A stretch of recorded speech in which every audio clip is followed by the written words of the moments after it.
साहेब, नेक्स्टच्या विद्यार्थ्यांसाठी आयुष मंत्रालयाने खूप मोठा दिलासा दिलेला आहे. काय दिलासा आहे तो आणि महाराष्ट्रातील किती विद्यार्थ्यांना त्याचा फायदा होईल साधारणतः? नाही, जे आयुर्वेद महाविद्यालयाचं काम पाहणारं जे आमचं आयुर्वेदाचं काउन्सिल आहे NCI-SM आणि आम्ही जो नवीन MSR आणला किंवा नवीन ऍक्ट आणला होता तर तो 2021ला पास झाला आणि 2021ला पास झाल्यानंतर त्याचं इन्व्हिटेशन सुद्धा 2021 पासून करायचं असं त्या ठिकाणी ठरलं गेलं होतं. पण 2021च्या विद्यार्थ्यांना ज्यावेळेस ते लागणार होतं, बॅचला जर ते लागू झालं असतं तर त्या विद्यार्थ्यांमध्ये खूप मोठी भीती त्यांच्या मनामध्ये होती की आम्ही ज्यावेळेस ऍडमिशन घेतली त्यावेळेस आम्हाला नेक्स्ट एक्झाम द्यावं लागेल हे माहीत नव्हतं.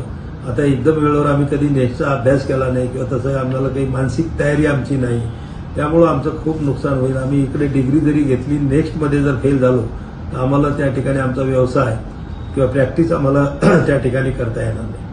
आणि म्हणून मोठ्या प्रमाणामध्ये या मुलांची मागणी होती. अनेकदा त्यांनी काही आंदोलनं सुद्धा दिल्लीसारख्या जंतर मंतरवर सुद्धा आंदोलनं केलीत. अनेक ठिकाणी मला त्या ठिकाणी त्यांचे निवेदनं यायचे आणि म्हणून आम्ही त्यांना त्या ठिकाणी रिलीफ द्यायचं ठरवलं आणि ते जवळपास 23-24च्या बॅचपासून आता नेक्स्ट एक्झाम आम्ही त्या ठिकाणी सुरू केलेली आहे. त्यामुळं आता जवळपास देशभरातल्या 4 लाख विद्यार्थ्यांना त्याचा त्या 3 वर्षाचा फायदा त्या ठिकाणी झालेला आहे. त्यामध्ये महाराष्ट्राचे जवळपास 1.5 ते 2 लाख विद्यार्थी एकट्या महाराष्ट्राचे आपले.